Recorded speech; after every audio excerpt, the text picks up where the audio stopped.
Have you ever had a really, really good vacation day when it just seemed like everything was perfect and you look back on it for years to come with fondness, and it just was one of those amazing experiences? You know, I think sometimes it's not so much about the place, and it's more about the state of mind you were in at that particular time. Most of all, it is that in those rare moments, which we always cling to and remember, we were very present in just that one moment. We weren't saying, okay, here's the things we need to do today, here's our objectives, and, you know, this is all the stuff that we want to accomplish. It was aimless, and it was singular. And I think that in life, we tend to layer on a bunch of different things. It's sort of like when you're adventuring in a RPG and you pick up a bunch of quests. Every time you see an NPC, you pick up the quest that it's trying to give you. And after a while, your journal gets full and you have 20 quests that you need to get done. And then what do? You start hitting the skip button because you're trying to get through the content as quick as you can. You're not worried about the dialogue. You're not reading the text boxes. You're just getting through the content because you've got things to do and places to be. And maybe you get through the content, but you lose that sense of wonder in exploration along the way, I think. And I was reminded of something that Jeff Bezos said once, and that is, you should never have a team size that's too big to feed everyone with 2 pizzas. And if you figure that the average person maybe eats something like 3 slices or so, right?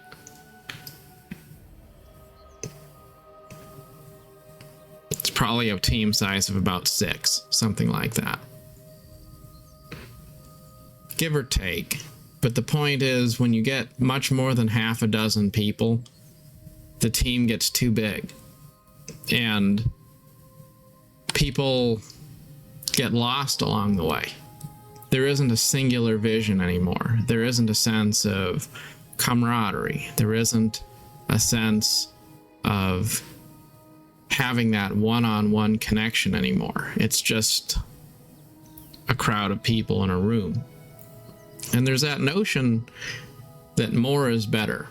That if we had more opportunities to add things to our plate that were excellent quality things, we would have a better experience. But history tends to prove that it's actually the other way around. We look back on our childhood and we think about amazing games we used to play, and the truth is they weren't really that amazing. They were just coincidentally the few titles we actually had access to, and so we played them to death. And then there's all the stuff that life throws at you. There's all this urge to get immersed in what's going on in the news. There's politics. There's what's going on at work. There's all sorts of people who might be in your friends group who will project their problems into your life and assume that because they want something, you should want to go out of your way to give them what they want. And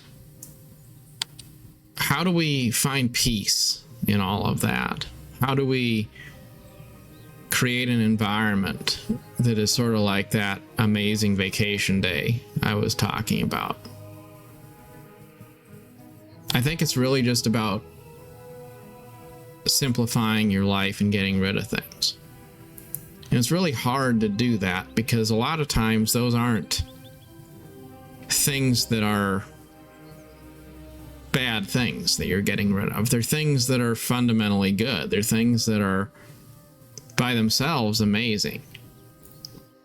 But in your life, they're adding clutter. They're adding distraction. So instead of looking at your adventure through the lens of being present in what you're doing right now, you're looking at the day through the lens of here's all of the things that I need to get done.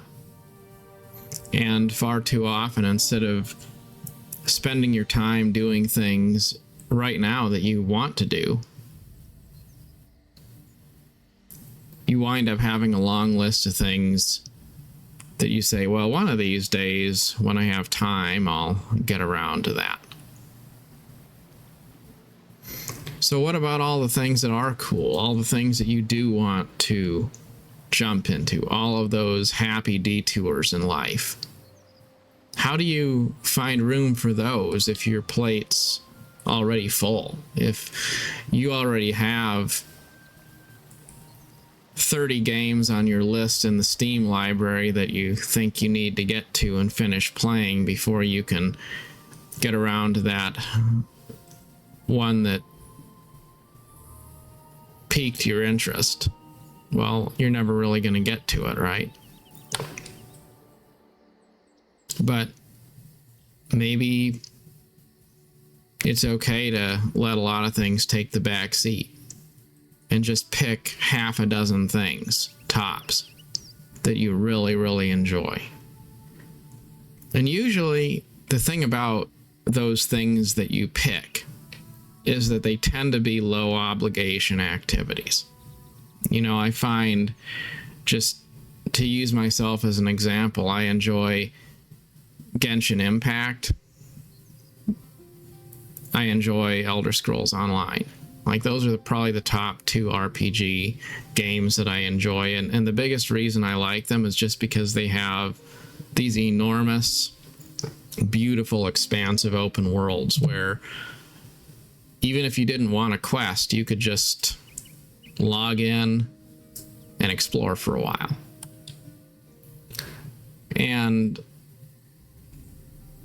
you can play them for a long time, or you could play them casually, and it's really fine. It doesn't matter how much or how little time you give to them. It's totally possible to play them in a very casual way. There's a couple city building games that I really enjoy, like City Skylines 2 and Anno 1800. Just amazing city building games, and I've put hundreds of hours into both. But again, they don't really have any obligation. It's not like if I didn't play them today, that's a problem. It's fine. I can play them every day, or I could play them rarely, and there isn't any obligation. There isn't any sense that I have to get to them per se. I've enjoyed sim games like American Truck Simulator or Microsoft Flight Simulator. And again, those are games where they're immersive experiences, which are pretty cool to have, but there isn't any real sense of completion. There isn't anything that you really need to do in the game. It's just, if you feel like you're in the mood to drive down the road, maybe you jump into American Truck Simulator for a while. If you feel like you're in the mood to fly a virtual aircraft, then jump into Flight Simulator for a while. If you feel like exploring a open world fantasy environment, then maybe it's the Elder Scrolls Online or Genshin Impact. If I feel like managing some logistics and supply chains, I jump into Anno 1800. If it's a desire to watch cars driving down the street in a virtual city and maybe add some road networks, then City Skylines. Or what if today is just a day when I don't want to play any games at all? Well, I'll probably log in. I'll log into Elder Scrolls Online. I'll log into Genshin Impact because there's a few things that you get for logging in daily. But that's it. I don't have to play. And so when you take that lack of obligation and you put it in perspective, that can be good, because, you know, what happens when something in real life comes up and you don't have a chance to play? Does it create a problem? Do you start to hit that wall where you say, oh, well, I guess, you know, gotta make a choice whether I want to spend time with the family or if I want to be a gamer? Or, you know, like, why do I make videos on YouTube versus being a streamer of games?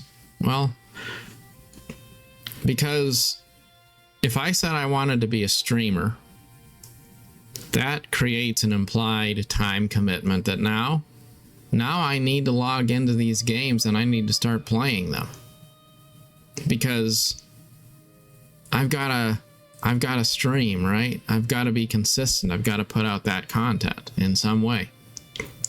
So then the game starts to run my life instead of me just enjoying it. You know, like, I've been thought about running a guild in Albion Online lately for like a week or so. This was on my mind because I kind of thought about quitting the game, and then I thought about maybe sticking around and seeing, like, could I have any luck and could we make a guild maybe in that game? And I think that's a really cool idea. But you know what else I thought? I thought the minute you start to say, oh, well, you know, let's build a guild, let's find some people and get together, and let's make a time to go online at a specific moment so we can do some kind of event together, then, you know, it's amazing how quickly the sense of open-ended exploration and open-ended activity, just jumping in when you feel like it and enjoying the game for the sake of the game, turns into looking at it through the lens of what you have to potentially do to meet your goals or meet the expectations that others may have, or to achieve some kind of an objective that's possibly difficult to obtain and sustain.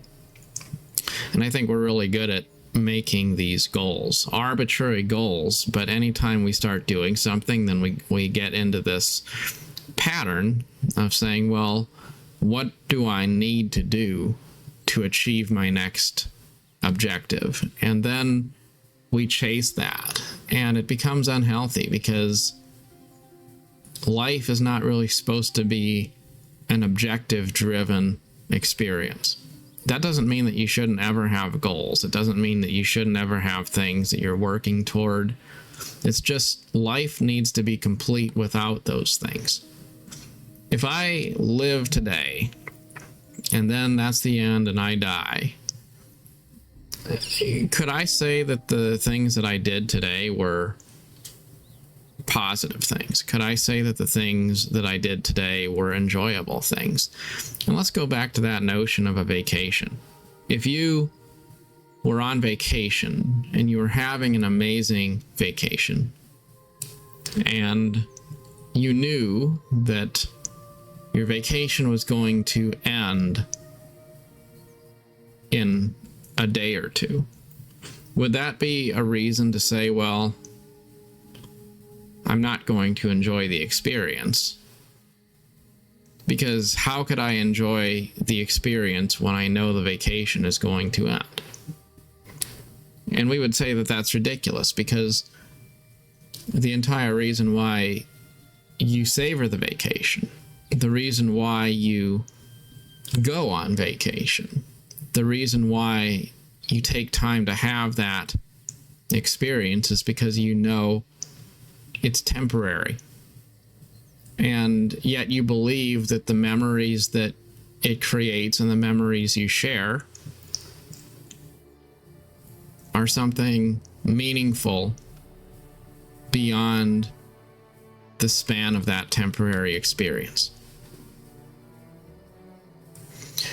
But life doesn't need to be all about obtaining objectives. It doesn't need to be something where there's always a carrot on a stick just a little bit out of reach. And if it is, then you start trying to fast forward through stuff. You start trying to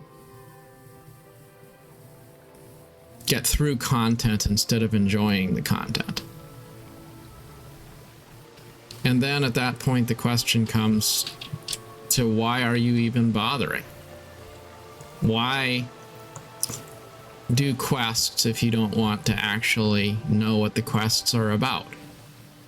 Why interact with content in a game if your goal is to just get through the content without actually experiencing it? And while one takeaway there might be, if that is the case, you should learn to be more present, to enjoy what you're doing. There's another lesson you might learn, and that is sometimes it's okay just to walk away from something. It's okay to just uninstall that game. It's okay to say, you know what? Why am I doing this? I think I'm going to stop doing it so that I can do some other things that I find to be more invigorating, more meaningful. And if you judge everything you do through the lens of, does this add a sense of inspiration into my life? Does this add a sense of peace into my life? And then if the answer is no, it really doesn't feel like it's adding peace into my life. It doesn't feel like it's inspiring me. I don't feel mentally invigorated as a result of this. I feel more mentally drained. Then let go of those things, because it's very easy to just get a lot of baggage. A lot of good things, but also unneeded things. And when we let go of those things, then life becomes better, because then you can get up and you can say, what am I going to do right now? And then you can do it and you can enjoy it without any expectation that it needs to be more than what it is, without any expectation that it needs to achieve something, without any sense of foreboding, thinking about all the other things that you could be doing or should be doing or need to be doing later on after you finish this. Have you ever played a game and thought, well, I need to get through some content in this game so I can go play a different game, because there's content in that game I wanted to get through as well, and all these games aren't going to play themselves, right? So I guess I better get at it. Or maybe it's not gaming, it's just you get up on your day off, and instead of having that open-ended sense of, I'm just going to enjoy this day, you have a laundry list of things that are going to get done today, things that you're going to do, and it's kind of broken down by the hour. I'll do this for an hour, and then I'm going to do that, and that's going to take 35 minutes, and then I'll go do this other thing, and that'll be another hour, and here's how the day should be sliced and diced. It goes back to that 2 pizza rule we were talking about earlier. instead of getting 6 people together, 5 people together, and getting to know them well and having time to really immerse yourself in who they are and then work together one-on-one with each one of them to create a quality product, you wind up just ranting at the room. And then you got a room full of 30 people all sitting there wondering what it is that they just heard. You know, I think about a work environment where I remember we've gone through a number of different upper managers at a regional level, and every single one of them will conduct their weekly conference calls in a slightly different way. And I think it's interesting how we had one regional manager who would have weekly conference calls with the team. And usually him and his team would put together a PowerPoint that was somewhere around maybe 10 slides long. It wasn't very complicated. It was just a few simple things that he wanted his team to focus on throughout the week. Some really, like, you know, big rocks, right? And then he went on somewhere else and somebody else took over, and they wound up being a lot more inclined to have lengthy PowerPoints with a lot of slides. And then that person, they moved on as well, and now, you know, 3 generations later, we've got a guy, and when he does a conference call, instead of it being maybe half a dozen slides that were major memorable things that everyone understood, his PowerPoints wind up being maybe 50 slides long, and there's way more data in each individual slide too. So you'll look at this PowerPoint on a Monday and you'll just think, oh my goodness, okay, where do we even begin? And the truth is, by the time everyone looks at 50 really busy PowerPoint slides, they kind of don't get any value out of any of it. And that's how we go in life sometimes. We think, well, let's add a few extra things in here and there because it just makes sense, you know? And then after a while, we've added so much content that you can't actually find any discernible message because you're too busy navigating a total overload of content. And there's so many expectations that you can't just simplify it down to something truly attainable and understandable, which is easy to communicate and grasp. So whether it's your method of working, whether it's managing your library of gaming, whether it's managing your social life, or just decluttering your home, there's so many applications where less is more. And a life that's lived in a way that's peaceful and happy and gives you space to ponder meaningful things, that's a life well lived. It's not about knowing that you've picked the best in slot thing. It's not about being able to say that you've dabbled in everything. And there is this, perhaps an overwhelming need in our lives to learn the art of missing out. It's so easy to think to yourself, well, if I don't do this thing, I might never get a chance to do it. And that's true. You might never get a chance. You might never get around to doing that thing. But you know, that's okay. It's okay to have things that you never get around to. It's okay to leave unfinished business on the table. Because the truth is, we have time to do just about anything. But we don't have time to do everything. The only problem is that we live in a world that's very connected.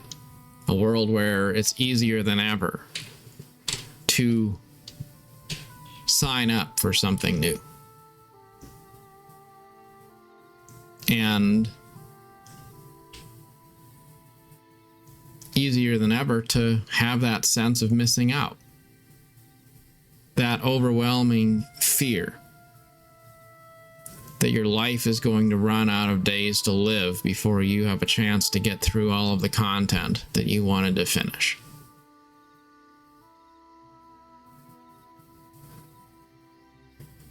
Sometimes you can dabble in something, you enjoy it, you get value out of it, and you don't have to finish it. You don't have to make everything top of mind. Because the truth is, when you make everything an emergency, when you make everything a number one priority, the end result is nothing is a priority. And how often in life do we feel like that? We wind up thinking we need to add everything to our plate. And then the end result isn't that we even got through everything. It's just we have a long list of things that we haven't even really begun. Or we start to do something and we actually do more or less finish. And then we get to that finishing point, but we've already conditioned ourselves that there is no finishing. Once you complete one objective, you have to start on another one. So we don't allow ourselves to get there and say, okay, now I've finished and I'm good. No, we just jump into the next thing that we feel we must min-max in order to be okay in life. And, you know, it's like my boss built himself a house, right? He builds a big house, nice house, because he makes pretty good money. And then he decides, once he's built the house, he decides, all right, maybe that's too much. It's too big, too expensive, too much work to be done around the place. So he says, okay, I think I'm gonna downsize. I'm gonna build myself another house, only it's going to be on a smaller piece of land, and it's going to be a little bit more the way I want it, and it's going to be, ultimately it's going to be better for me. So now, you know, he's building himself another house. And then he's gonna move out of the house that he just built so that he can go live in a rental house, and then use the money from the big house that he sold to build another house again. And then that's going to take another year.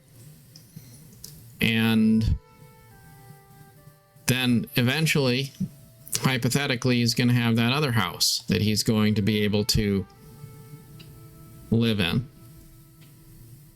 And maybe that's going to be the one that he actually wants to stay living in. I don't know. But the point I'm getting at is, like, how much time is it taking? You know, you've got a guy that's making good money.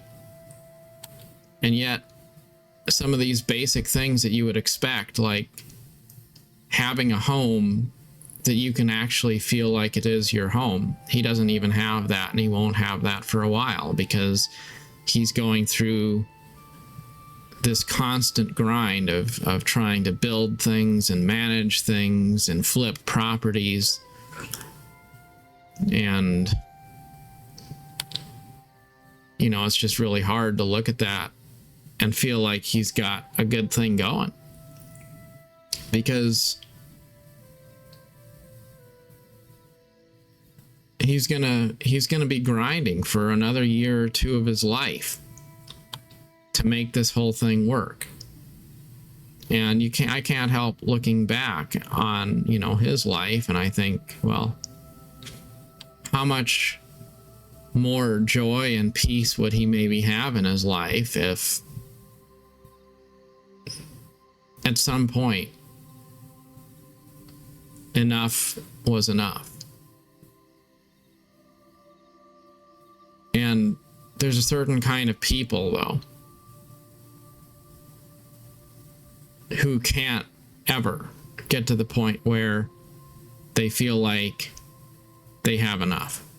They can't ever get to the point where they feel like life lived for its own sake is sufficient. So it doesn't matter what happens. It doesn't matter what they achieve. It doesn't matter what benchmark they obtain. They're always going to be looking for that next thing. It's like people who are into computers, and there's people who want a really good computer because they want to play a specific game, or they're into some kind of 3D modeling or something. And then there's other people who are into computers just because they're into computers, and those people who are just computer nerds, and they don't care about really what they're using the computer for. They just care about being able to say that they have the best on the market, best in slot. It's never enough for them, because it's not about what games do I want to play and then what computer do I need to play them.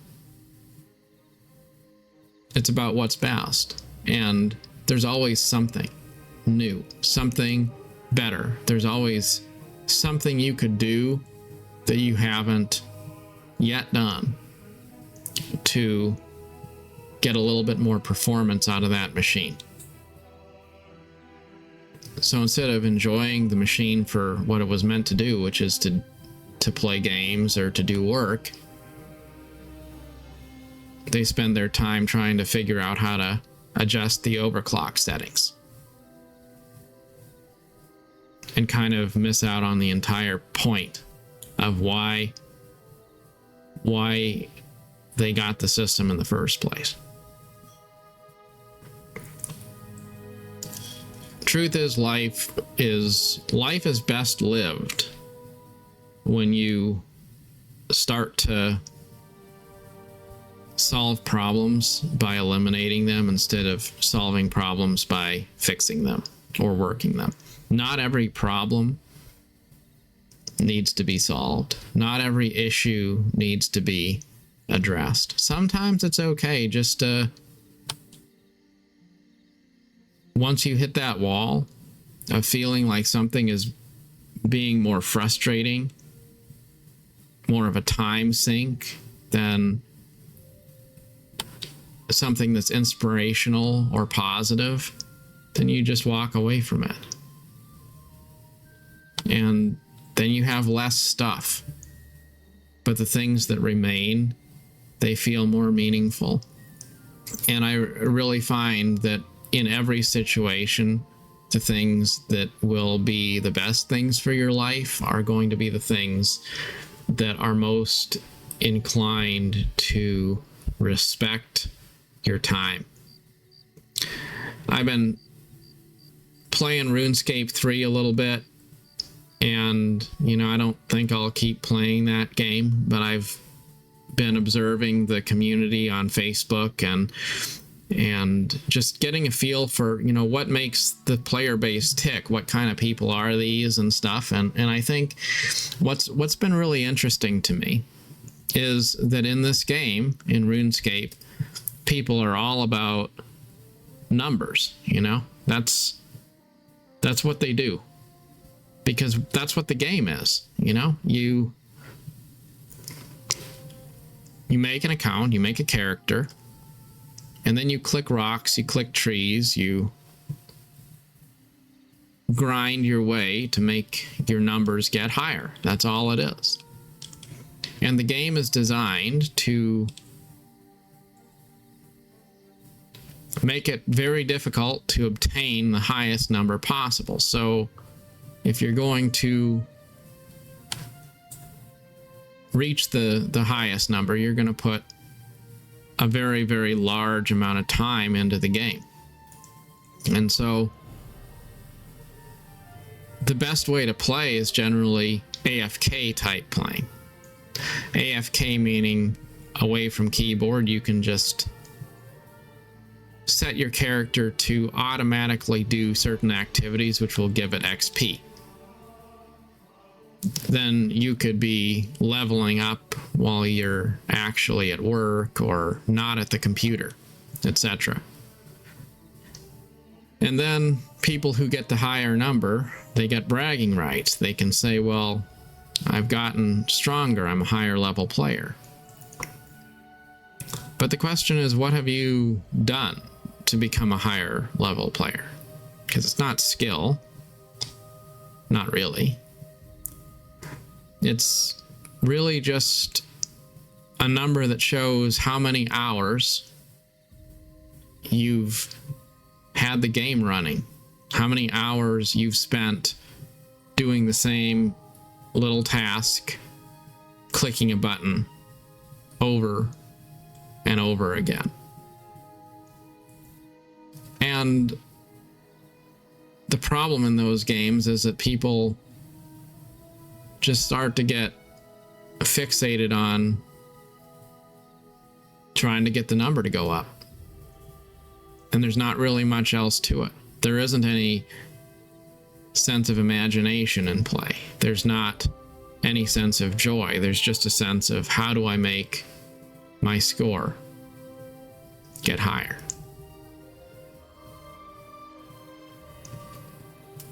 And that's maybe it's not a very good game mechanic,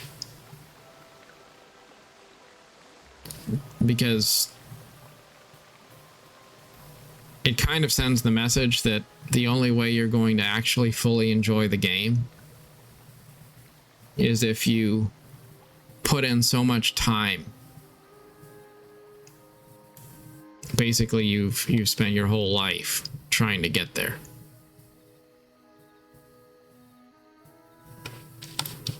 Meanwhile, I'll take Elder Scrolls Online and use it as an example of something totally different.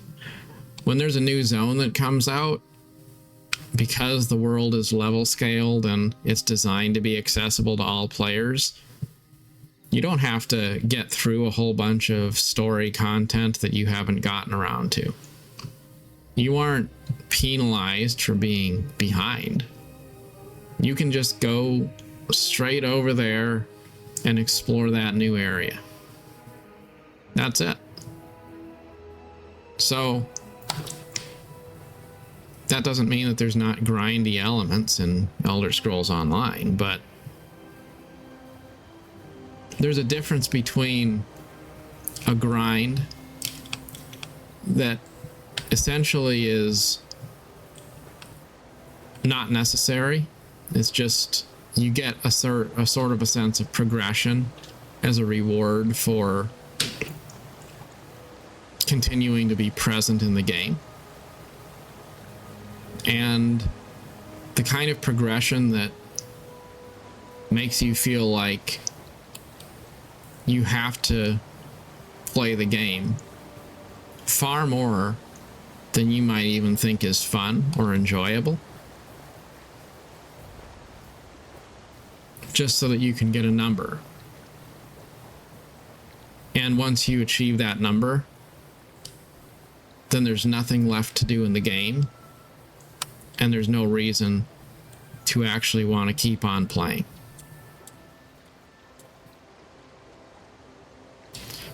Things that respect our time are going to be better than things which are procedurally or technically perfect. And I think that that's true in relationships too.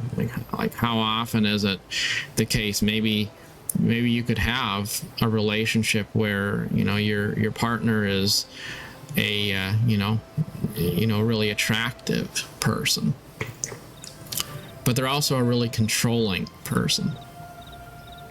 And you feel like you have to make a decision whether you want to have your own life or whether you're going to be in good standing in the relationship. That's kind of a hard place to be, isn't it? It's hard when you feel like you don't want to be alone. But if you are going to not be alone, you're also not going to be allowed to be particularly true to yourself. And so it's kind of like trading one life for another. That's not a very good trade. So it's better to prioritize things that give you a sense of respecting your time. Things where, whether you spend a little bit of time or a lot of time, you can feel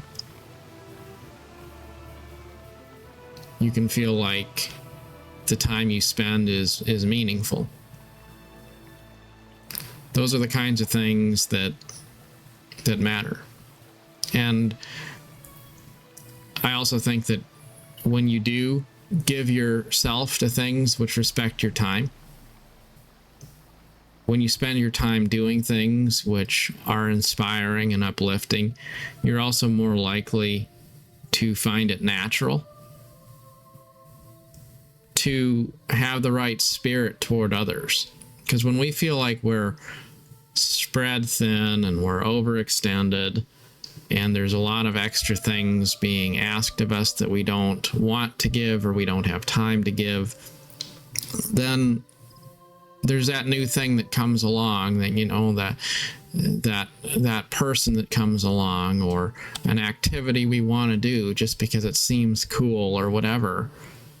And then we don't really have anything. We don't really have anything to give. So if we do give our time, or we do try to be involved, then it's kind of disingenuous, because our heart's not in it, our spirit's not in it, because we've already kind of, sold our soul, so we don't have anything left to give. So less is more. Do things that make you happy. And if you're feeling like you're spread too thin and you're not super sure what you want to do, and just kind of feeling like even the things that should be giving you joy are giving you a headache, then just have fewer things. Let go of some stuff. Make a list of all of the things that you want to make a decision between, and instead of trying to fit both in, maybe get rid of both. Because if there's not a clear winner, if there's not something that stands out and you're like, wow, like it's an obvious choice, then maybe try eliminating both. Sometimes that helps add clarity, because life is filled with a lot of things where we always feel like we have to make a decision. We have to try to care about too many things. Truth is, you can only care for a few things at any given time. And in the moment, you're probably best off just enjoying what it is you're doing. Enjoy the game you're playing. Whether that's an adventure game on the computer or perhaps the adventure of life for real. As always, good luck on your adventure. Till next time. Thanks for watching.